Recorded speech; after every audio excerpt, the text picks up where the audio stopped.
Hello everyone, welcome to Supreme Study Point. आज की इस वीडियो में जानेंगे 12वीं के बाद इंडियन नेवी कैसे ज्वाइन करें।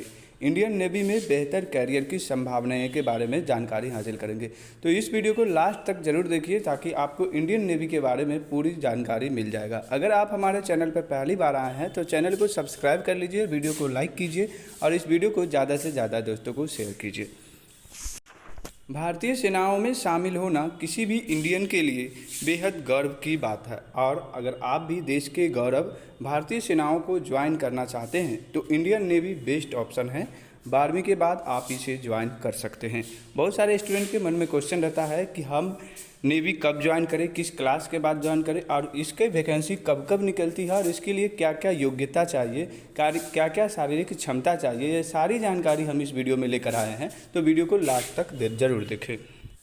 इंडियन नेवी के सैनिक अपनी बहादुरी से भारत की रक्षा करने में तो भूमिका निभाती ही है, समुद्री व्यापार को भी सुगम सुरक्षित बनाने में वह बेहद महत्वपूर्ण रोल प्ले करती है। भारतीय सेनाओं में शामिल होना किसी भी इंडियन के लिए बेहद गर्व की बात है और अगर आप भी देश के गौरव यानी कि भारतीय सेनाओं को ज्वाइन करना चाहते हैं तो इंडियन नेवी बेस्ट ऑप्शन है। न केवल एक कैरियर के तौर पर बल्कि देश सेवा का गौरव हासिल करने के लिए भी यह बेहद प्रतिष्ठित नौकरियों में से एक मानी जाती है। ऐसे में अगर आप 12वीं के बाद इसे ज्वाइन करना चाहते हैं तो आप यह जान लीजिए कि आपका चुनाव 2 लेवल पर इसमें किया जा सकता है।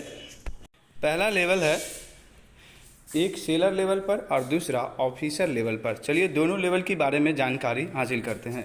अगर आप ऑफिसर लेवल की बात की जाए तो इसके लिए एनडीए प्रमुख एग्ज़ाम माना जाता है। इसके अलावा आर्टिफिशियल अप्रेंटिस जिसे AA शॉर्ट में बोला जाता है और सीनियर सेकेंडरी रिक्रूट कैटेगरी में भी आप इंडियन नेवी ज्वाइन कर सकते हैं। अगर आर्टिफिशियल अप्रेंटिस की बात करें तो इसे आप इंडियन नेवी का एक एक्स ग्रुप कह सकते हैं। बेसिकली यह टेक्निकल जॉब है जिसमें एक कैडेट को पूरी टेक्निकल ट्रेनिंग दी जाती है। इसमें समुद्र में वाष्प से चलने वाले machinery, diesel gas turbine, guided missile, automatic weapon sensor, computer advance, radio electrical power system जैसी चीज़ों की पूरी ट्रेनिंग दी जाती है ताकि किसी भी मुसीबत से एक नौसैनिक समुद्र में निपट सके। अब हम बात कर लेते हैं ये जॉब कब कब आती है। तो इसके लिए प्रत्येक वर्ष 2 बार इसकी वैकेंसी निकाली जाती है और अगर आप किसी भी सेंट्रल अथवा स्टेट बोर्ड से 12वीं पास है और इसमें आपके कम से कम 60% मार्क्स है तो 17 साल से 20 वर्ष की आयु के बीच आप इसे अप्लाई कर सकते हैं। पूरी डाउट क्लियर हो गई कि आप किस बोर्ड के एग्ज़ाम से क्वालिफाई, अगर 12th है तो आप इस फॉर्म को अप्लाई कर सकते हैं और आपका एज कितना होना चाहिए ये भी आप कंफर्म हो गए। बता दें कि 12वीं में गणित और फिजिक्स जैसे सब्जेक्ट के साथ केमिस्ट्री एवं बायोलॉजी और कंप्यूटर साइंस जैसे सब्जेक्ट का होना अनिवार्य है और आपको क्या क्या सब्जेक्ट चाहिए 12th में ये भी आप कंफर्म हो गए। चलिए, इसके लिए आपको रिटन यानी कि लिखित एग्ज़ाम देना पड़ता है तो फिजिकल फिटनेस टेस्ट में भी आपको देना पड़ता है। साथ ही दोनों में उत्तीर्ण होने के बाद आपको मेडिकल जाँच के लिए उपस्थित होना पड़ेगा। हिंदी और अंग्रेजी 2 सब्जेक्ट में एग्ज़ाम होते हैं। इसके लिए आपको 1 घंटे का समय दिया जाता है।